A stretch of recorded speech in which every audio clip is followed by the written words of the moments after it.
Mercer County Executive Brian Hughes and the Board of Commissions are proud to sponsor Mercer Local Influencers. Presenting Mercer Local Influencers, featuring leaders in our community whose positive influence is bringing energy, growth, and vitality to Mercer County. Presented by YourTownTube.com, FitFeb and WellTube, and Stimulus Brands.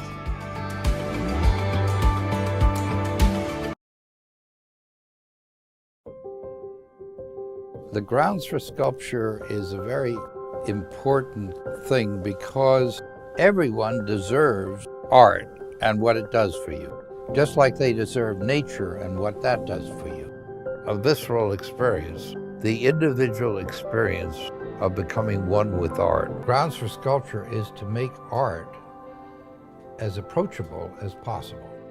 I think that this type of thing is so valuable to so many people, it's so precious, and to share it, it's so rewarding to me. There are just so many experiences to be had. That's what makes life rich.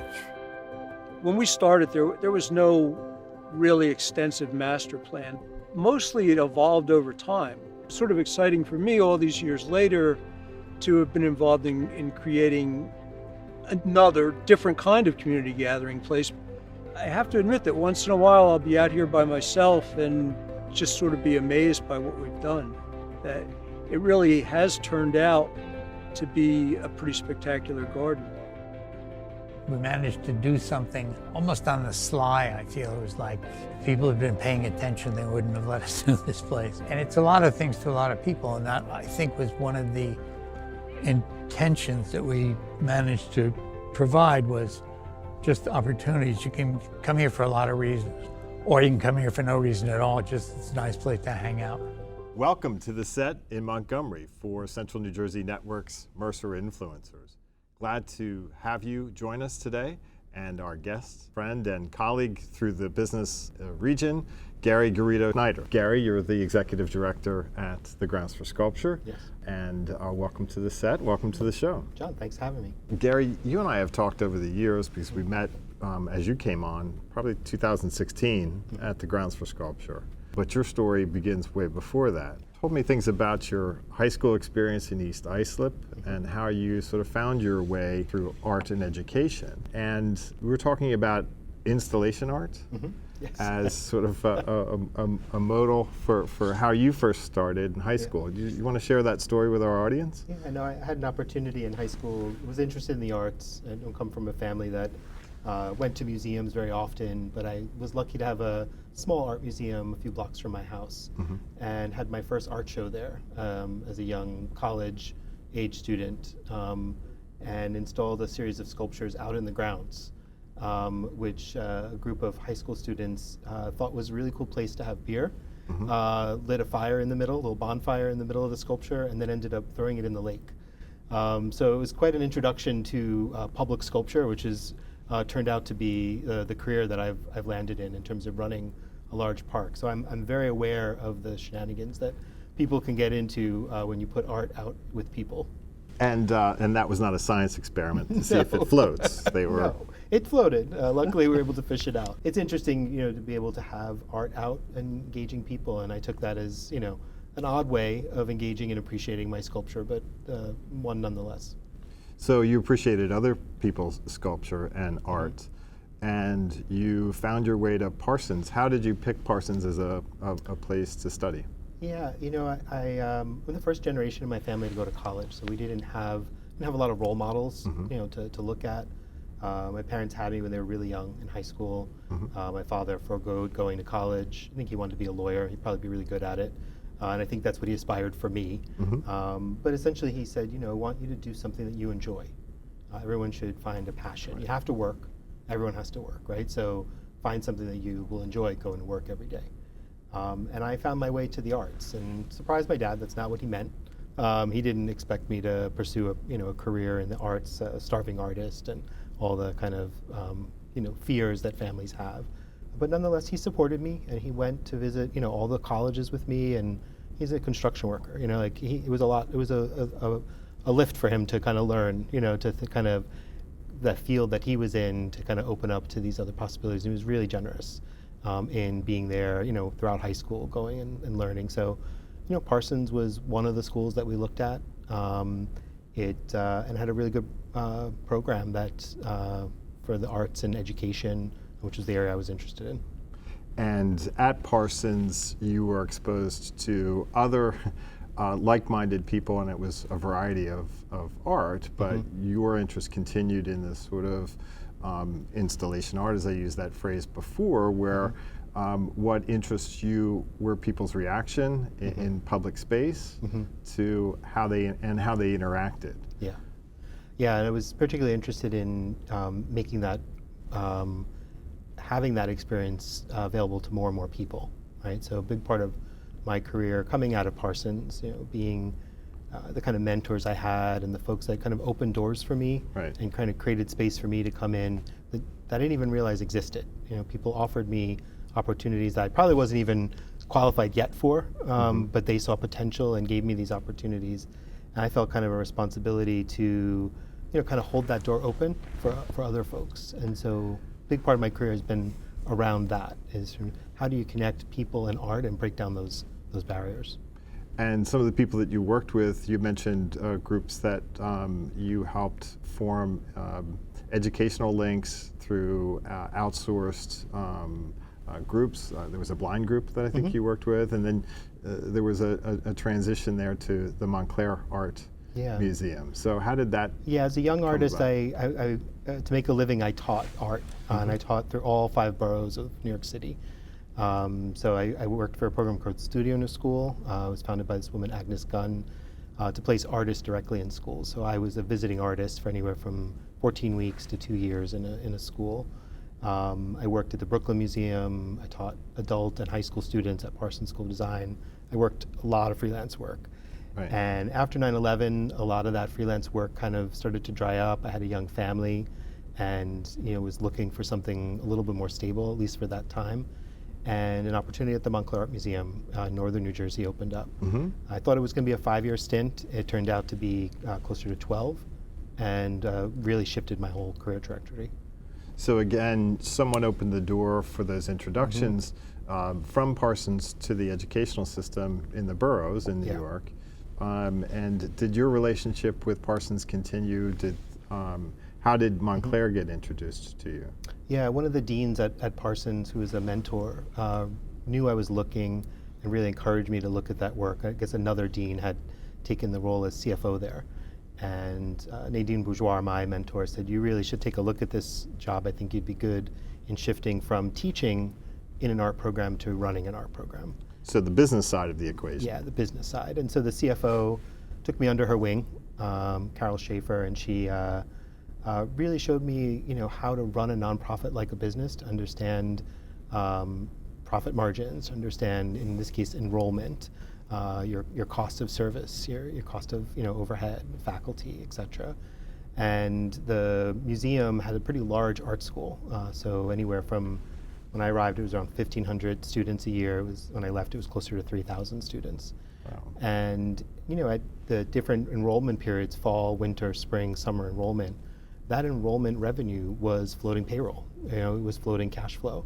And that was really, as an artist coming through like fine arts school and teaching, to understand, the impact that the arts were having, but also the financial impact, and how I could use that strategically to grow myself, but also to grow the work I was doing.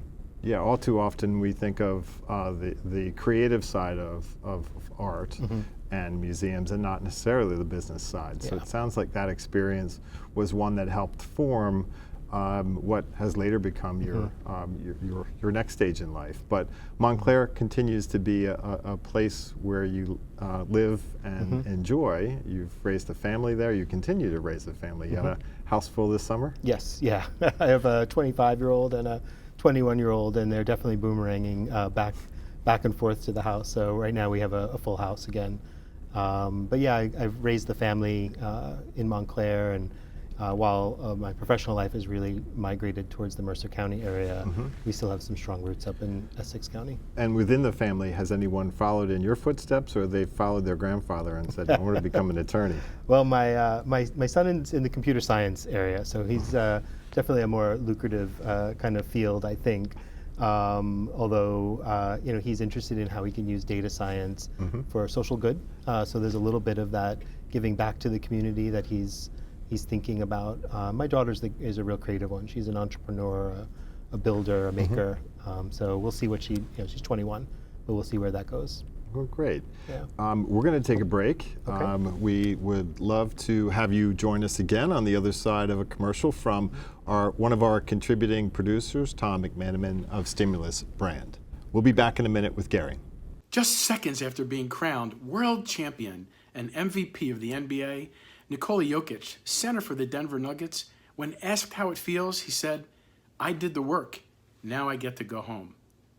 He went on to say, if you want to be successful, you need to be bad. Then you need to be good. Then when you're good, you need to fail. And then when you fail, you're going to figure it out. Intertwined through all of that bad, good, and failure is a thing called work ethic. He further remarked, we did the work, it was our turn. So when is it your turn? How do you define success? Are you willing to work for it? Here's 4 steps you can take to enhance your work ethic and improve your chances to succeed. 1, have a vision and a plan. 2, build positive habits. 3, find your passion in every effort. And 4, build grit to deliver in the crunch. Learn more at stimulusbrand.com.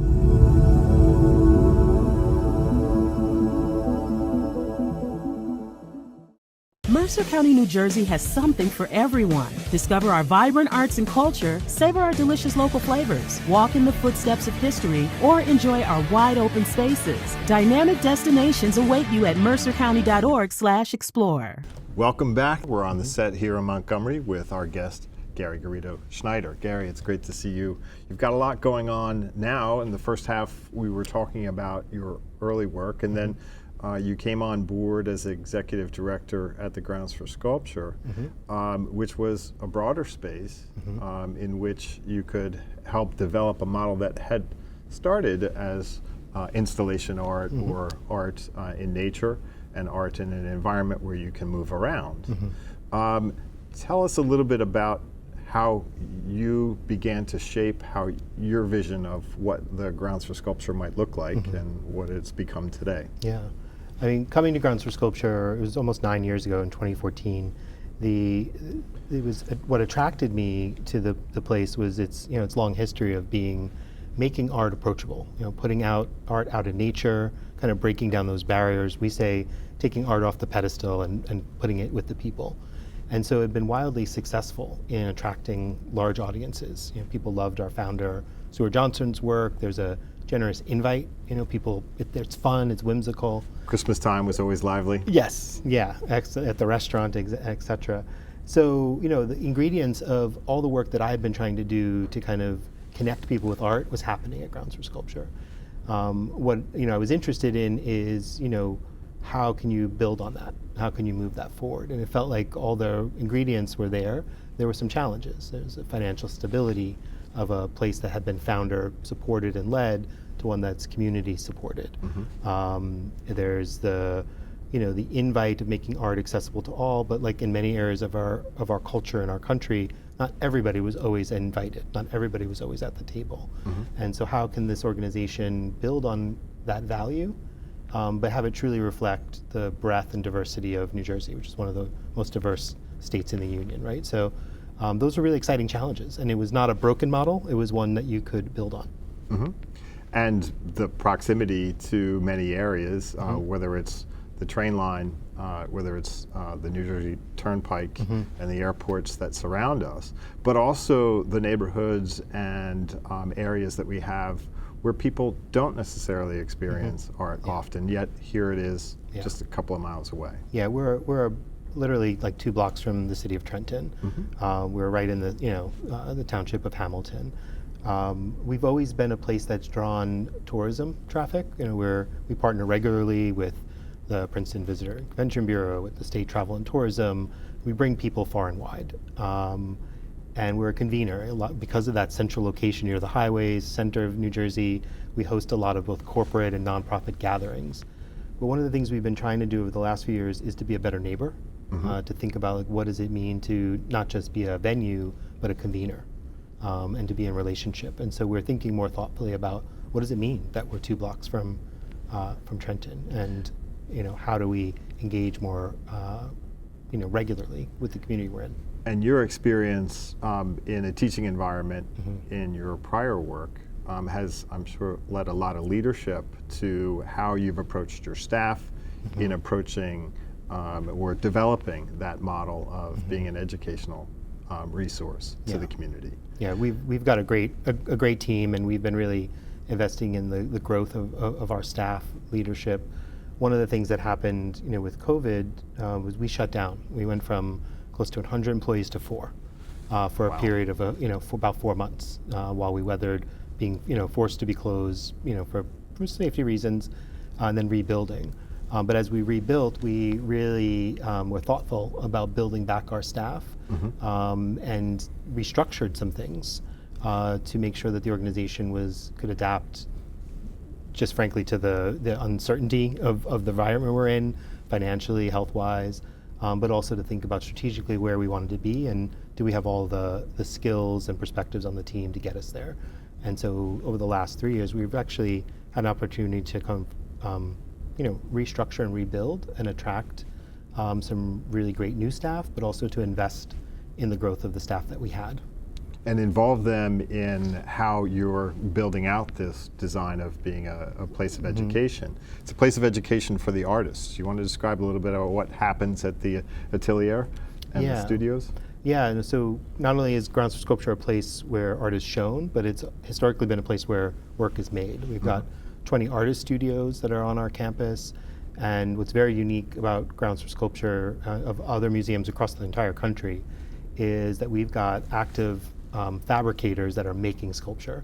It's a separate organization, but we share the campus. About 60% of the sculptures that people see at Grounds for Sculpture were made on site. That's pretty rare. When you go to the Museum of Modern Art, 60% of the paintings were not made in that building, right?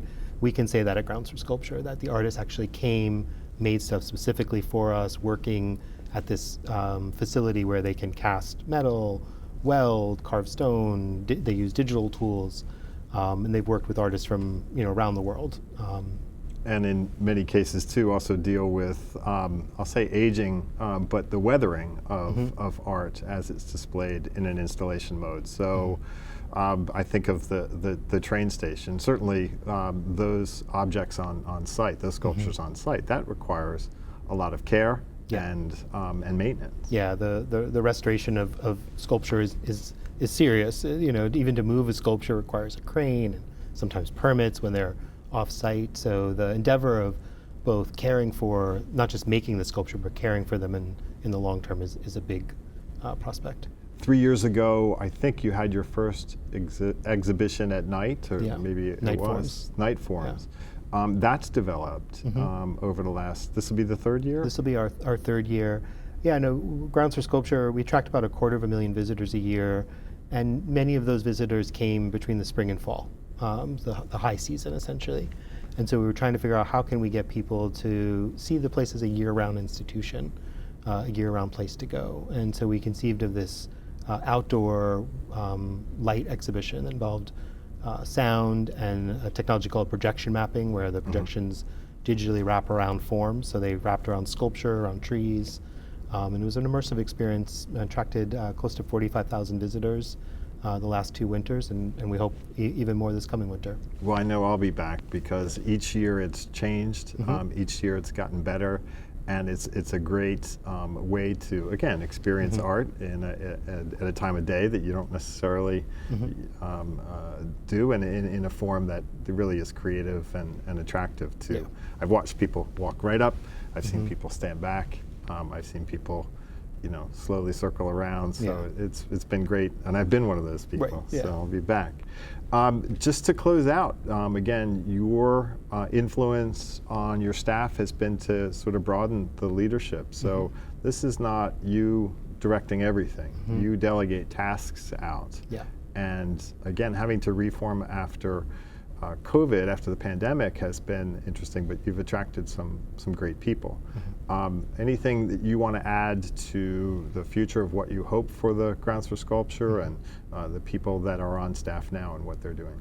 Yeah, one of the things that the staff is working collectively around is, how to be more of a community resource and more community pivot towards the community. So one of those areas around wellness. So we've always been a place of art and nature with the 42-acre garden, and we've been thinking that convergence between art and nature provides this unique space of stress relief, of well-being, and we've been thinking a lot about how do we leverage that, how do we make that available more explicitly, and also to those that could benefit the most. So we've got Tai Chi workshops, we have mindfulness, journaling, gardening, simply volunteering. People volunteer and the benefits you get from service and being in community. We've got the mayor of Hamilton last month offered his monthly walk, just recognizing that just getting out and physically moving through a space and particularly in nature is beneficial. And so we're looking to expand those. And really what's behind that is wanting to have a positive impact. Well, you certainly have in my life, and I've seen it in the business community.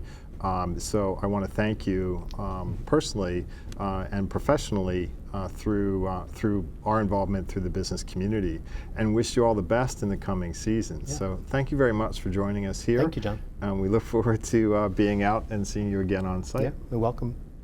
Join us again for our next episode of Mercer Influencers. Thank you for joining us here on Central New Jersey Network.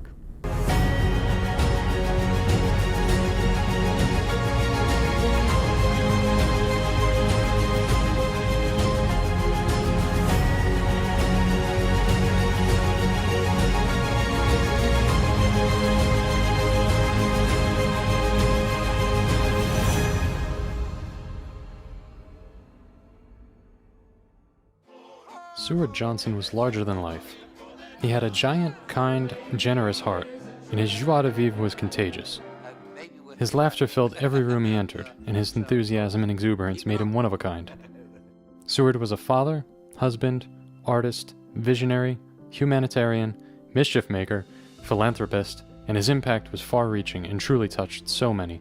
Cecilia and Seward celebrated the birth of their daughter, India, who completed their family, and further inspired Seward to pursue what would become his life's work.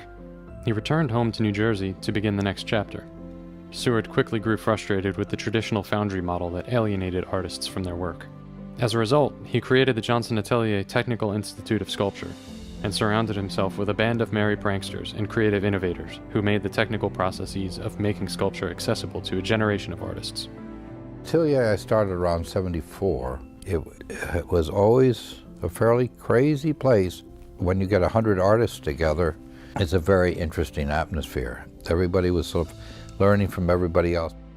The Atelier became a culture unto itself, fusing creativity with a sense of anarchy that was the source of dozens of colorful stories over the years. Today, the Seward Johnson Atelier continues to invite and welcome artists as active participants in realizing their creative vision. Started out with the simple acts of being human in life. This is what I was celebrating at the beginning. I was celebrating the familiar.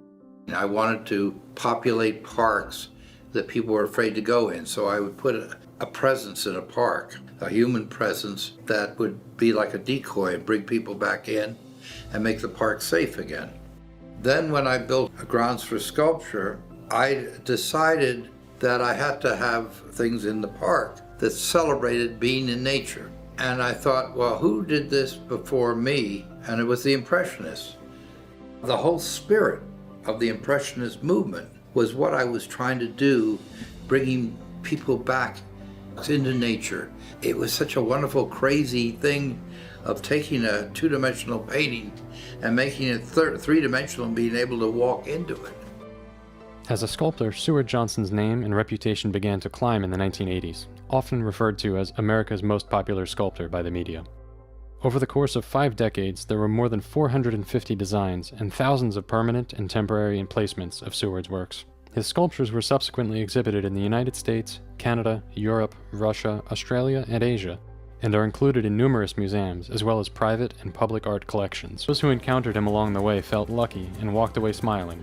His creations, Grounds for Sculpture, the Johnson Atelier, A Magnificent Family, and all of his artworks, big and small, will continue to bring that visceral spark of joy to our landscapes and to our psyches.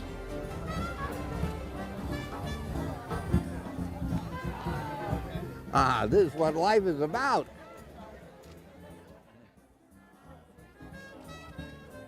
Seward, you will be forever in our hearts. Local Influencers is powerful. Mercer Local Influencers, sharing is caring. Mercer Local Influencers, it's powerful. Mercer Local Influencers, sharing is caring.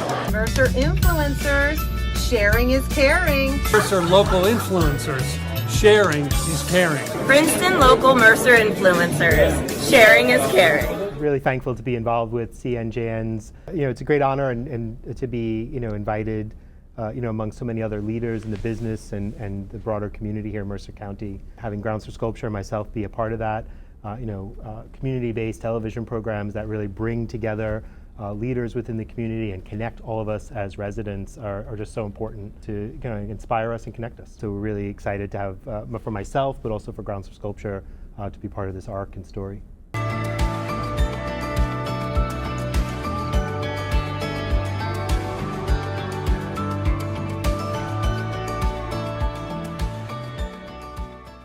Stay tuned. Coming next, the newest episode of our other show on CNJN, the Central New Jersey Buy Local Connection. See where Gabby and Daisy take you into our local community. Thank you for watching.